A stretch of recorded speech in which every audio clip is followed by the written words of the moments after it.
هو أنت سويت جوزي خي هيمانات كده صنع من هتلك يكون كما تآمنك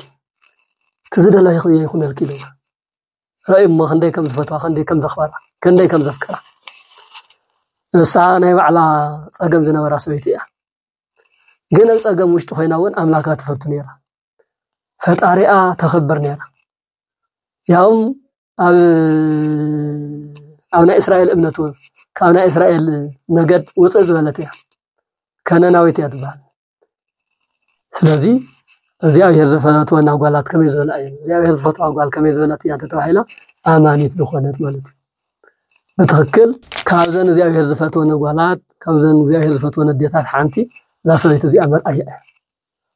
بسوت صليات نبر بسوت قليلات نبر كم سب من مارزي كألت يوم 10 تخلط عمت ملو مودر كم جاجيران خابيل أفتاسك عند النساء دمات طويلة قط دحينا آمينا سلزخدت إذا سوزي تخكل مدحانيتي هذا ممهرزي تخكل هيوات ذهب هاكاليو كدحني أنا أمين الله إلى أخيرا شارك نفق مسبلت دما قتيل الله 10 تخلط عمت زاكل كان محبرسو تقليلات نبر سويتي تملكتهم ما يكونن 10 تخلط عمت 10 تخلط ساعات كاكاوسون تتقليل كبيدي 10 تخلط عمت ملو نابسو كيتحوس أما حبراوي نابرا كيتصنبر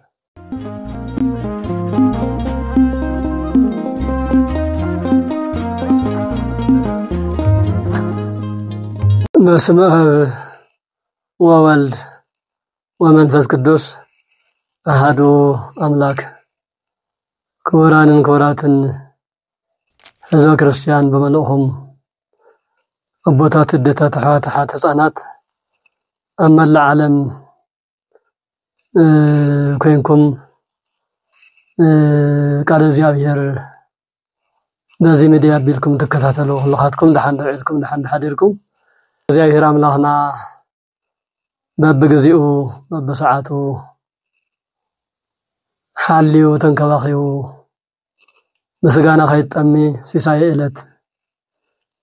هيبو بنفسنا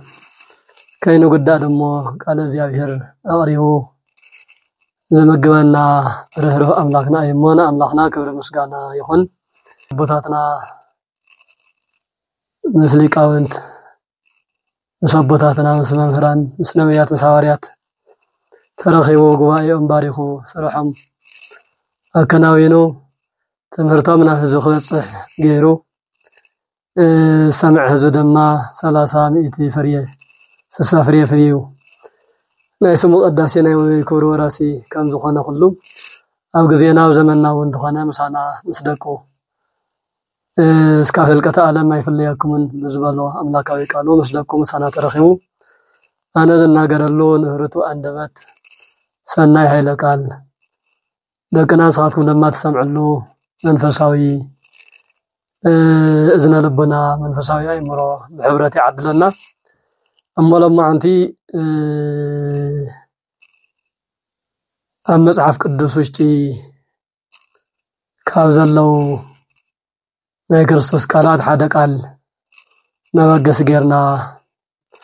نستوسن دقيقة آخرنا هاركن النقاقر هنا زياوي هريف قدلنا من نقاقرنا وانا رأس زخون زياوي هرزفتوا قال كمي زولتيا زياوي هرزفتوا قال مالت يقد نستعدنا طرحون زي كتكون دخل أنقص أنشت زلو مدب قال تنستيتي قال توحيلا تصوع سلازي لما عنتي أنقص أنشت دك أنستيو زياهر من تفاتوان زياهر من تكحجزان زياهر من خلادان سسناي حسابن من تفصمالن انتاي كغبر اللون ማንም አካል እግዚአብሔር ክፈት ወንበር እግዚአብሔር ከጸሎት አስደል አካል ይኹን ዳንበር ከሙኻን ዋላ ነፈለጠ ግን እግዚአብሔር ዝፈትዎ ገዲፉ እግዚአብሔር ዘይፈትዎ እንትሰርሕ ይዝርአ ኣብ ዓለም ዘሎ ሰብ ኩሉ ዳርጋ ኩሉ ሕዚ ሎማዓንቲ እግዚአብሔር ዝፈትዋ ጓል በዝብል ርእሲ ካብ ኣዴታትና እንታይ ይሕለ እግዚአብሔር ንምሕጓስ እግዚአብሔር ንምኽባር እግዚአብሔር ሕግን ስርዓትን ንምኻድ ናይ እግዚአብሔር ውህብቶ ናይ እግዚአብሔር ጸጋ ንኸበዝሐለን እንታይ ክገብር ኣለወን ንዝብል ሓፈሻዊ ሓሳብ መበገስ ርእሱ ግን እግዚአብሔር ዝፈትዋ ጓል በዝብል ርእሱ ክንለዓል ኢና እሞ እግዚአብሔር ዝፈትዋ ጓል ከመይ ዝበለት እያ እንተልና ምስ መልክዕ ምስ ቁመት ምስ ሃፍቲ ንብረት ወዘተ ዝተተሓዘ ይኮነን እግዚአብሔር መልክዕ ኣይመርጽን እግዚአብሔር ጾታ ይመርጽን እግዚአብሔር ሊቅነትን ምሁርነትን ዘይምሁርነትን ዝመርጽ አምላክ አይኮነን እግዚአብሔር ንኹላትና ብሰናይ ስብእናና እምበር ብዘለና ማቴሪያል ብዘለና መልክዕ ብዘለና ቁመት ምስተማርና የትምህርቲ መሰረት ገይሮ ይኮነን ዝፈትወና ስለዚህ ናብ ኣዴታትና ናብ ደቂ ኣንስትዮ እንትንመጽውን ዓለማዊ ሰብ እንትኾይኑ መልክዕ ይዝርኢ ቁመና ይዝርኢ ትሕዝቶ ሃፍቲ ንብረት ይዝርኢ ኣብ ግዙፍ ነገር ኣብ ቁሳዊ ነገር ተመስሪቱ እዩ ገለ ይፈትዋ እየ ገለ ይፍቅራ እየ ገለ ይኽብራ እየ ዝብል እግዚአብሔር ግን ከምኡ ኣይኮነን ስለዚህ እግዚአብሔር ዝፈትዋ ጓል ደኣ ከመይ ዝበለት እያ እንታይ ተኾነ እግዚአብሔር ዝፈትዋ ዝኽእል ንዝብል ነገር ብመጽሓፍ ቅዱስ ኣደጊፍና ክሪኦ ማቴዎስ ወንጌል ምዕራፍ 9 ቁጽሪ ፈቅዲ ወይም ቁጽሪ 22 ተመዝጊበ ዘሎ ናይ ሓንቲ ኣማኒት ዝተባረኸ ሰበይቲ ህይወት ታሪኽ ኣልዕልና ናብ ህይወትና ወይ ናብ ህይወት ኣዴታትና ናብ ህይወት ደቅና ብምምጻእ ኣስተማቒርና ከነመሃሮ ግድ ይብለና ማለት እዩ ቃሉ እንታይ ይብል ተኣመኒ ወለትየ ሃይማኖትኪ ኣህየወተኪ ዋለይ አይዞኺ ሃይማኖትኪ ኣድሕናትከላ ማቴዎስ 9:22 እዚ ቃልዚ መድኃኔ ዓለም ክርስቶስ እንትናገሮ እዛ ሰብ እዚኣ ከመይ ከም ዝፈትዋ ከመይ ከም ዘኽበራ ክንደየናይ ኣኽቢሩ ከም ተቐበላ ዝነበራ ጸገም ኣብ ሰከንድታት ውሽጢ ከም ዘወገደላ በሰብ ተጸሊኣ በሰብ ተባሪራ ካብ ሰብ ተገሊላ ትነብር ዝነበረት ሰበይቲ እያ እግዚአብሔር ግን ከም ሰብ ስለዘይኮነ ነቶም ዝተባረሩ ነቶም ዝተመዛበሉ ነቶም ዝዓረቁ ነቶም ካብ ሰብ ዝተፈለዩ ፍልይ ኣቢሉ ደሞ እግዚአብሔር ይፈትዎም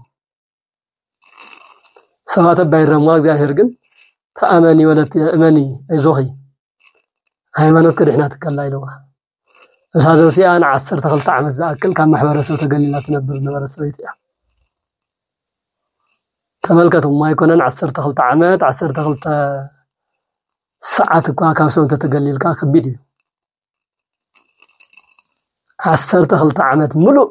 ናብ ሰብ ከይትሕወስ ኣብ ማሕበራዊ ናብራ ከይትጽንበር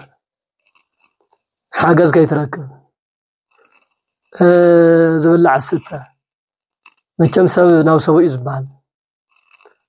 ንሳ ግን ከም ሰብ ዘይተቆጠረትሉ ዘመን 12 ዓመት ነይሩ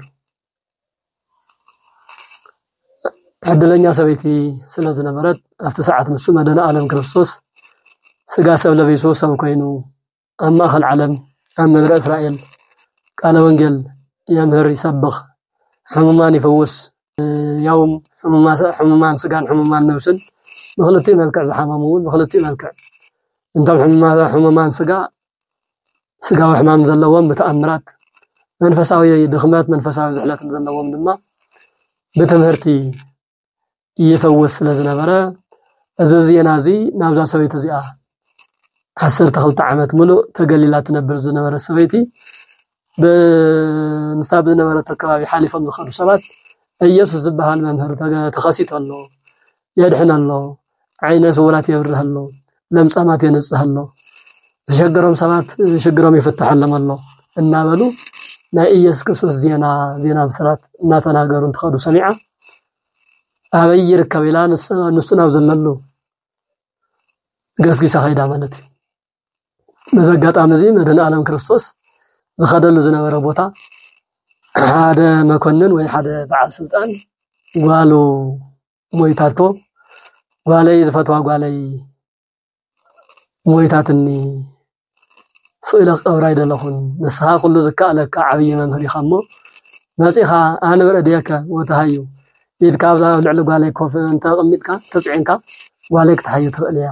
تغليها أمين أيام ما فجاها نعنا وقزي نعلي له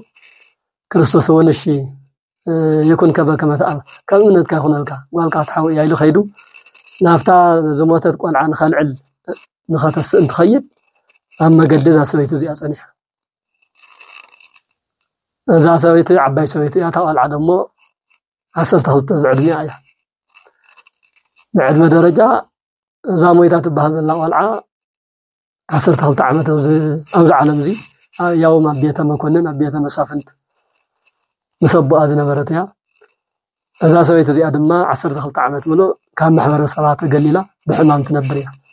أتي أبت بتحقواس بدستا زي أدما بحزن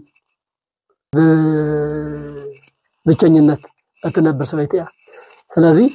نمدحان يمسيو كريستوس الله نمدحان سلازمص تمدحان ون عينته بخلتو ملكعهم تزبلنايو حمومان سغا بتأمرات حمومان نفس بتمرت نمدحان زمص أملاك إذا ولت يايروس زبሃል مسفن قالوا ميتاتون إذا قالوا خدحن تخيد إذا 12 عمت ملؤ دم نافسسا انت دمي وهذا زبل قصل سم الله بمصحف قدس اتا دم زو حزا سويت تباهل اتصوع اتحماماس ويصوع اسم كينوا كانتي مصاغو إلنا بعلاتو بسا حد علات بسمو نخبرلو بعد حممان زلو اذا سوزي اول مصوع مفلي سما تقيحتا صلام زل مفلي سما نبره مفلي سما اتا دم زفسا سويت انت دمي وهذا كواهلا تطوع سويت يامو زينا بسرات زينا هي والسميعة بزح حسابات انها تخاتلون يمان بصقام بقفيت بدحريت كيوم عجوم توسدو اذا سويت زيا مير واس لزنبره يعني واس لزنبره كتدحن زغبا سويت لزنبره تدحنا له منقدون تخكلኛ መንገድ መሪጻ ስለዚህ መጸት ነቴ ሐፈረት ነቴ ፈርሐት ቀጥታ ኸይዳና ክርስቶስን ጎይታን ኢየሱስ ክርስቶስ ሰላም ማለት ቃለትን ሰብ በዝሕ ሰበሎ ድፍኢት እንዲሆ ንሳውን ተሐፍሪያ ዘሐፍር ሕማሙን እንዲሆ ናብ ሰብ ዘይቅርብ ካብ ሰብ ዘገልል ሕማሙን ለይት መስቀትሪ ደም ፈሳ ስለዚህ በዚህም ምክንያት በድሕሪት ከዳና ኢየሱስ ክርስቶስ ጨርቅ ከም ዚአገራ ንኸአቢል አፍጣሰ ከንድንሳ ደማጠ ጠውይሉ ቀጥ ድሒና አሚና ስለዝኸደት ዘሰብዚ ተኸክል መድኃኒት እዩ መምህርዚ ተኸክል ህይወት ዝህብ አካል እዩ ከድሕኒ አና አሚና ለሁ ኢላ ኸይዳ ጨርቁ ንፍቕ መሰበለት ደማ ቀጥይልና መድሕሪ ጎይታ ኢየሱስ ክርስቶስ ዝረሓቀን ዝቐረበን ኩሉ ብማዕረ ዝርኢ አምላኽ ስለዝኾነ زوري لها او ولتي تأمني ولتي هيمانوتك اهيوتك ايزا خو قالي امنت كدحني كله اجي خبرتي يتحفري كاوزين بحر يتقللن كاوزين بحر سم محرسم هيقلكن حافتي اني داخلكن بر اين عقكن تفكلنيا مرقه مريسكي هم يلو ارغاق معنا እንዲያም አብሉቃስ ወንጌል ናይዚ ተመሳሳለ ሐሳብ انتري منو قسس انفلس يلو يبل عاف كداني مني نخي اني لطيقوهم تم دقم زامرتن تم زغتلو ذلو يطرس قبل أبيلو هو ممهر زخل سب نتدافئس من نخي نتبل نعم دفئ زي مودا أنا زي ودا ناون نايكا حيل الرديئة تنسلا زي تفلي النمبر كن ليس بديو كما تفك أثرمان كوي صعيق كوين كم زي تبلي له هاي كما يتبلي يدرس أأمر كما وسع حيلي من أيلي كواي زخون حيلي كان زوسع سلا زفلتي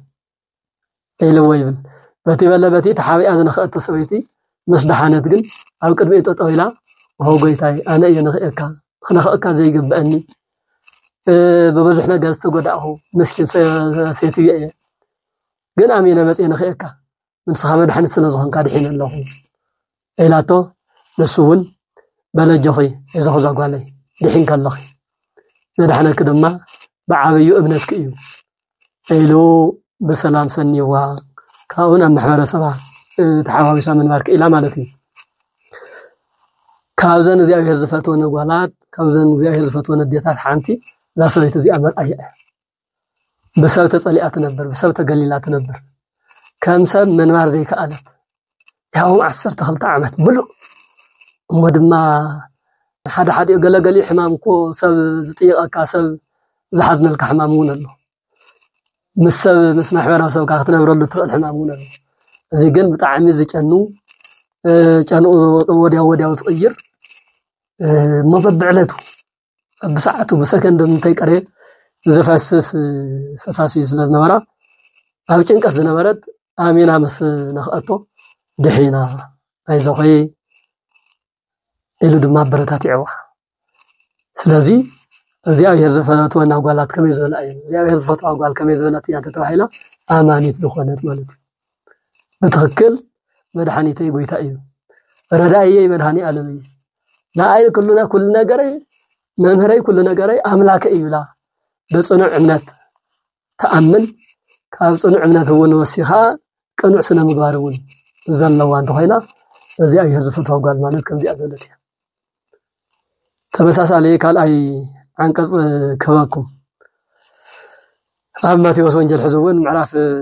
15 فودي 28 نريا عباي እግዚአብሔር ዝፈትዋ ጓል ንረከበው ደሞ እትቃል ከምዚ ይልቃል በቃል ኦ በሴቶ አብይ ሃይማኖትኪ የኮንኪ በከመታ አመንኪ አትሰበይቲ እምነትኪ አብይ እዩ እምነትኪ አብይ እዩ ከምቲ ዝኣመንኪ ድማ ኮይን الكل يخونلك او بسيتو او ማለት በብዙሕ ነገር ይትርጎም አብዙ ክፍለን ባብዚ ቃል አክብሮ ናይ ምኽባር ቃል እዩ ኦ ጎይታይ ተልና بخبر ንጽዋዕ ካልና ኦ ነው ከከመን ነጋገሩ ቃል አህሰሮም ይኸውኒው ቃል አክብሮ ይኸውኒው ቃል አንክሮ ይኸውኒው ኦ በሲቶ አብይ ሃይማኖትኪ እንተብል ግን አንተ ሰበይት ጎበዝ ይኺ ሃይማኖትኪ ጽኑዕ እዩ ጽኑዕ እምነት ኣለኪ የኩንኪ በከመታ አመንኪ ትዝደላ ይኹነልኪ ኢሉና ረእይሞ ክንደይ ከም ዝፈትዋ ክንደይ ከም ዘኽበራ ክንደይ ከም ዘፍቅራ እሳ ናይ ባዕላ ፀገም ዝነበራ ሰበይቲ እያ ግን ኣብ ፀገም ውሽጢ ኮይና እውን ኣምላካ ትፈቱ ነይራ ፈጣሪኣ ተኸበር ነይራ ያውም ኣብ ናይ እስራኤል እምነቱ ካብ ናይ እስራኤል ነገድ ውፅእ ዝበለት እያ ከነናዊት እያ ትበሃል ካብ እስራኤላውያን ካብ ዝኣምንዎ እምነት እውን ካብ ወፃኢ ኣብ ኣህዛባዊነት መደብ ዝነበረት እያ ግን ኣብ ኣህዛባዊነት መደብ ኮይና እውን ኣብ ዘላቶ ኮይና ፈጣሪ ከም ዘድሕን ተኣምንን ትርዳእን ሰበይቲ ስለ ዝነበረት ናብ ክርስቶስ መጽያ ለሓተተት ሕቶ ንኸመለሰላ ብዘተዛረበቶ ብዝሃበቶ ቃል በእሲቶ አብይ ሃይማኖትኪ ይኩንኪ በከመታ አመንኪ ሰብዚያ በተመሳሳሊ ጓላ ሃይማኖት ያመጽያ ጓላ ኣብ ጽኑዕ ስቃይ ስለዚህ ነበረት ከምቲ ቅዱስ ወንጌል ዝብሎ ናብ ብዙሓት መድኃኒት ንገብርና መድኃኒት ንፈልጥና ክነድሕን ንኽእልና ዝብሉ ኣካላት ኣቀብተ ስራይ ይብሎም በገዝ ቋንቋ ናብኣቶም ከይዳ ዘይደኸመቶ ዘይውፀቶ ገንዘብ የለን ግን ኣይተሳኽዕን እግዚአብሔር ዘይብሉ ፍልጠት እግዚአብሔር ዘይብሉ ሕክምና እግዚአብሔር ዘይብሉ ዶክተርና በይኑ ፍልጠት በይኑ ከድሕና ይኽእል ናብ ብዙሕ ቦታታት ከይዳ ምስ ደኸመት መጨረሻ መድኃኒት እግዚአብሔር ምዃኑ አሚና ናብ ኢየሱስ ክርስቶስ መጽሐፍት ዘመን ኢየሱስ ክርስቶስ ሰብ ኮይኑ ኣብ ዘምህረሉ ሰዓት እዩ በተመሳሳሊ ኦ ጎይታ ረድአኒ ባለይ ሃይማት እናላሞ ብዙሕ ጽዒራ ደኺመ ኣይተሳኻዕለይ ንስኻ ግን ይኾነልካ እዩ መምሪኻ ክኢላ ኢኻ ስለዚ ረድአኒ አድሕነኒ ኢላቶ እነሱ ድማ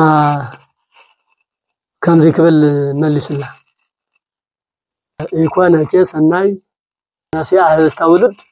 ወዊህ ለከለባት ንውላድ ዝግባእ ዝነበረን ጌራ ነኽላባት ክወሃብ ኣግባብ ኣይኮነን ኢልዋ ንውላድ ዝተጋገረ እንጀራ ዝተዘጋጀ እንጀራ ንውሉድ እምበር ነኽላባት ይወሃብን ከመይሉ ኢልዋ ናይ ባዕሉ ትርጉምን ምስጢርን ኣለዎ ንሳ ድማ እንትትምልስ ኦ እግዚኦ ጓ ከለባትኒ በሉ ፍርፋራት ማዕድ ዘይወድቅ ፍርፋራት ዘይወድቅ ማዕድ ኣጋእስቲሆም ኦ ጎይታ ኣኽላባት ወንኮ ኣብ ናይ ጎይቶኦም ካብ ናይ ጎይቶኦም ማዕድ ዝወደቀ ፍርፋራት ፍርፋሪ ቁርስራስ እንጀራ እዮም ዝበልዑ እቶም ዓበይቲ ነቶም ህፃናት እቶም ዓበይቲ ምስ በልዑ እቶም ህፃናት ተረፈ ቦኣቶም ተረፈ ዲኣቶም ይበልዑ ተረፈ ህፃናት ተረፈ ቆልዑ ደሞ ንኽላባት ንደማም ይኸውን ስለዚ እቲ ዓብይ ነገር እኳ ንኣይንተ ዘይተገበረለይ እንት ተረፈ መረፍ ንእሽተይ ነገር ኣይውድአካን ሞ ንእሽተይ ነገር ደኣ በለኒ ኢላቶ ማለት እዩ ታይ ማለት እዩ ይኮነከ ሰናይ ነሲያ ህስተውልድ ወዊሁ ለከለባት ንውላድ ዝተባሃለ እንጀራ ንኣኽላዊ ይወሃብን እንትብል ክርስቶስ ካብ ሃይማኖት ወፃኢ ዝኾኑ ሰባት እዩ ኣኽላባት ኢሉ ዝፅዋዕ ዘሎ ምክንያቱ ከልብሰ ይኣምር ቤተ እግዚእ ይብል ከልቢ ጎይቱ ዝፈልጥ ለባም እዩ ፈጣሪኡ ዘይፈልጥ ሰብ ግን ካብ ከልቡ ዝተሓተ ካብ ከልቡ ዝነኣሰ ምዃኑ እዩ ኣብዚ ምስጢር ዝገልጽ ዘረድእ ዘሎ ንሳ ካብቶም ኣመንቲ ውሽጢ ካብ እስራኤላውያን ነገድ ስለ ዘይነበረት ካብ ኣሕዛባውያን ወገን ኮኢኺ ካብ ኣረማውያን ወገን ኮኢኺ ገና እምነት እኮ ማሕበረሰብ እኮ እምነ ቃለ ወንጌል ይበጽሖን ዜና ህይወት ይሰምዐን ኣይኣመነን እዚ ገቢረ ተኣምራት እዚ ህይወት እዚ ድማ ንኣመንቲ እምበር ነዘይ ኣመንቲ ንኣኽላባት ኮይ ይግባእን ይብላ ዘሎ ንሳ ቀጥታ ተረዲእዋ እዎ ጎይታይ ኣነ እውን ከምቲ ትብሎ ኣለኻ እየ ካብ ዘይኣምኑ ወገናት ዝመጻኹ እየ ግን ድማ እቲ ዓበይቲ ተኣምራት ኣብ እስራኤል ተጌርካዮ እቲ ካብ ዝተራረፈ ደሞ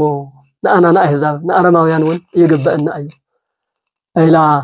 መሊሳትሉ ማለት እዩ ስለዚ እዚ ጽኑዕ እምነታን ጽቡቕ ኣነጋገርኣን ተመልኪቱ ወብእሲቶ ኣብይ ሃይማኖትኪ ኣተሰበይቲ ሃይማኖትኪ እምነትካ ዓብይ እዩ ካብቶም ኣመንቲና ዘሉን ላዕልን ሃይ ክዝዓበየ እምነት ኣለኪ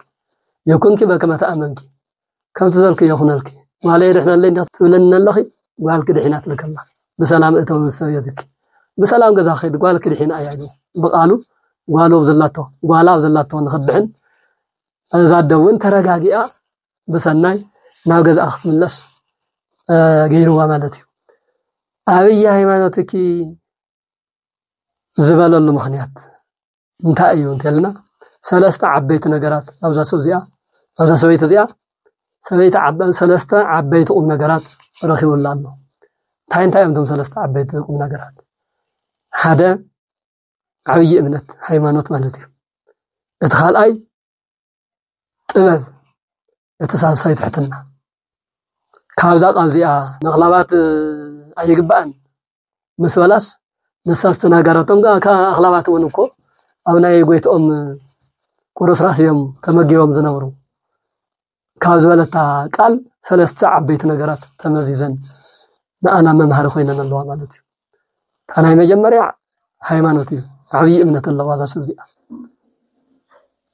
ንሱ ስለ ዝኸውን እዩ በሲቶ ዓብይ ሃይማኖትኪ ክርስቶስ ዓብይ እዩ እምነት ክኢሉ ዝመስከረላ ማለት እዩ እቲ እምነት እንታይ እዩ እቲ ሃይማኖት እንታይ እዩ ከድሕነለ ኢላ ያ ኣሚና መፅያ ካብ ካልእ ከባቢ ከናውኔዎን ካብ ዝበሃሉ ነገድ ክርስቶስ መድሓኒት እዩ ኢየሱስ መድሓኒት እዩ ህይወት ይዕድል ኣለና ኣይውን ህይወት ይግበአኒ ኢላ ከም ዘድሕነለ ኣሚና ምምፃእ ሓደ ናይ መመስገኒኣ ውፅኢት እዩ ናይ መመስገኒኣ ሓደ ነጥቢ እዩ ማለት እዩ እቲ ካልኣይ ጥበብ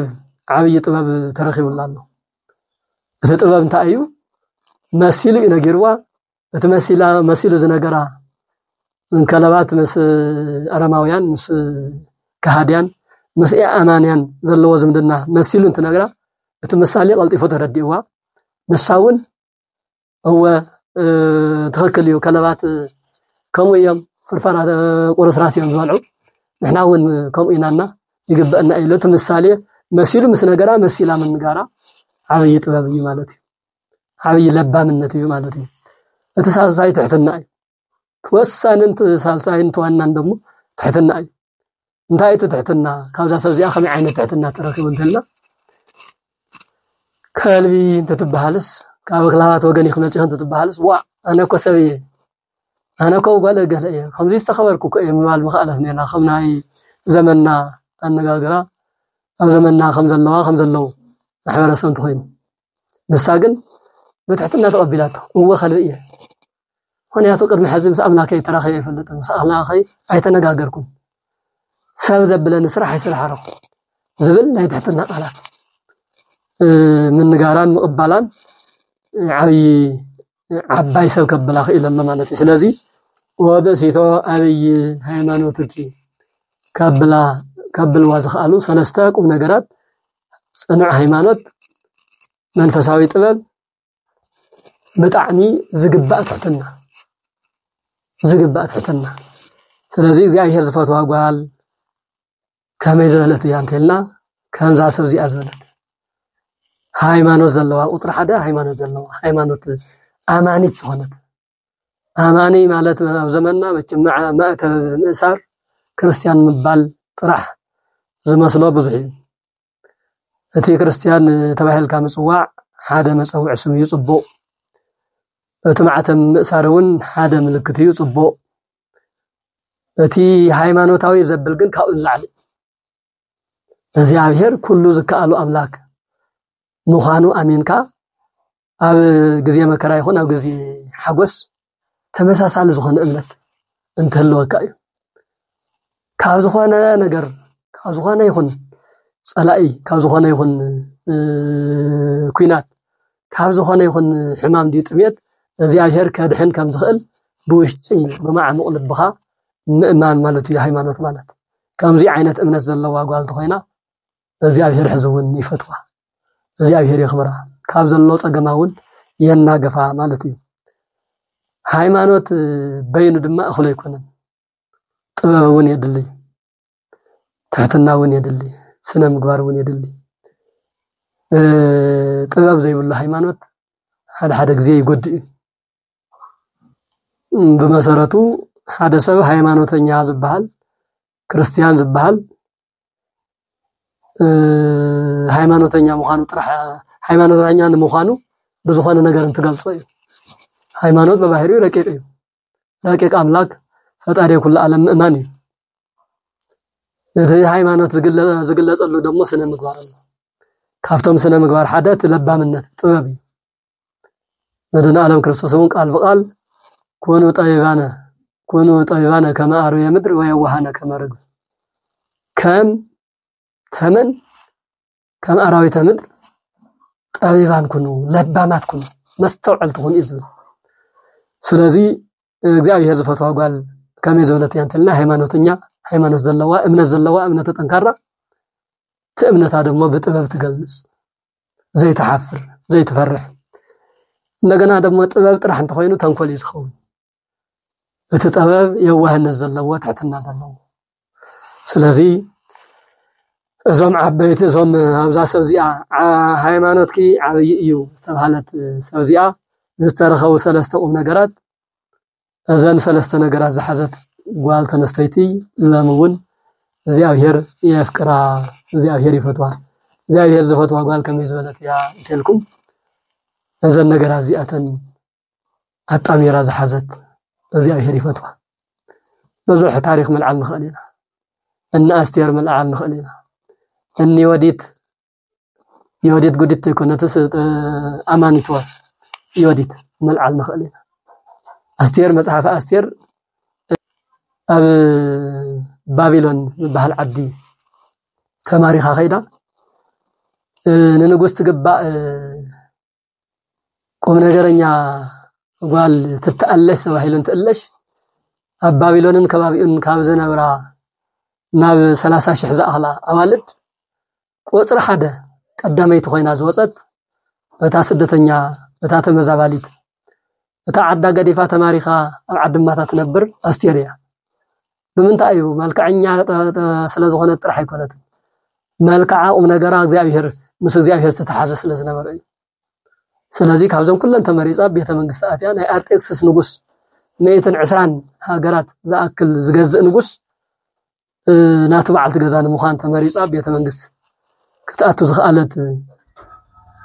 ዝኽኣላ ነገር እንታይ እዩ ተባሂሉ እግዚአብሔር ስለ ዝፈትዋ እግዚአብሔር ስለ ዘኽብራ እግዚአብሔር ዘፈታዋን ዘኽብራን ደግሞ ሃይማኖት ስለ ዝነበራ ጥበበኛ ስለ ዝነበረት ቁም ነገር ስለ ዝነበራ እና እግዚአብሔር ዝፈትዋ ጓል ከመይ ዝበለት እያ እንተልና ከምዘን ኣብ ማቴዎስ ወንጌል ምዕራፍ 9 ቁጥር 23 በተመሳሳሊ ኣብ ምዕራፍ 15 ቁጥር 28 ዝረአናየን ኣጓላት ወይም ደቂ ኣንስትዮ ከምኣተን ሃይማኖት ዘለዋ እንተኾይና እግዚአብሔር ይፈትዋ ማለት እዩ ስለዚ ደቅና ኣዋልድ ኣዴታትና ኩላኻትክን እግዚአብሔር ምእንቲ ክፈትወክን ሃይማኖትክን ኣጽንዓ ስነ ምግባርክን ቅኑዕ ይኹን ኣነጋግራኽን ጥበብ ዘለዎ ኣነጋግራ ይኹን ትሕትናኽን ሰብ ዝማርኽ ይኹን ሰብ ዝማርኽ ትሕትና እንተልዩክን እግዚአብሔር እውን ብትሕትናኽን ይማርኽ እግዚአብሔር እውን ብፍቅርኽን ይፈትወክን ስለዚ እግዚአብሔር ዝፈትዋ ጓል ማለት እዚኣ እያ ትመስል ክቡራንን ክቡራትን ተኸታተልትና እግዚአብሔር ክፈትወክን ተደሊኹን እግዚአብሔር ክፈትወክም ተደሊኹም ሃይማኖት ይሃለኹም ስነ ምግባር ይሃለኹም ጥበብውን ልባምነትን ለባማትን ኩኑ ትሕትናውን ይሃለኹም እግዚአብሔር ብትዕቢት ይርከብን እግዚአብሔር ኣብ ስርቀ ይርከብን እግዚአብሔር ብዝሙት ይርከብን እግዚአብሔር ኣብ ቀተልቲ ኣብ ዓመጽ ወገን ኣይርከብን በባህሪው እንኳን ምሉእ እንተኾነ በረዲኤት ኣብዞም ከምዚኦም ዝበሉ ኣይርከብን እግዚአብሔር ኣብ መን ይዝርከብ ኣብ ፍቅሪ እግዚአብሔር ይርከብ ኣብ ትሕትና እግዚአብሔር ይርከብ ኣብ ምስትውዓል ኣብ ትዕግስቲ ኣብ ለባምነት ኣብ ጥበብ እግዚአብሔር ይርከብ በዓብዩ ደሞ ኣብ ሃይማኖት እንተ ኣሚንካዮ እግዚአብሔር ይኣምነካ ማለት እዩ በመሰረቱ እግዚአብሔር ዝፈትዋ ጓል እንትን እግዚአብሔር ዝጸልአ ጓል ኣላ ማለት ኣይኮነን እግዚአብሔር በባህሪው ፍቅሪ ስለ ዝኾነ ከምቲ ሐዋርያዊ ቅዱስ ዮሐንስ መልእክቱ እግዚአብሔር ዝተፈቅሩ ወቅቱ እግዚአብሔር ፍቅሪ እዩ ይብል እግዚአብሔር በባህሪው ፍቅሪ እዩ እግዚአብሔር በባህሪው ፍቅሪ ተኮይን ደሞ ሰብ ክጸልእ ይኽእል ታይዳ እዩ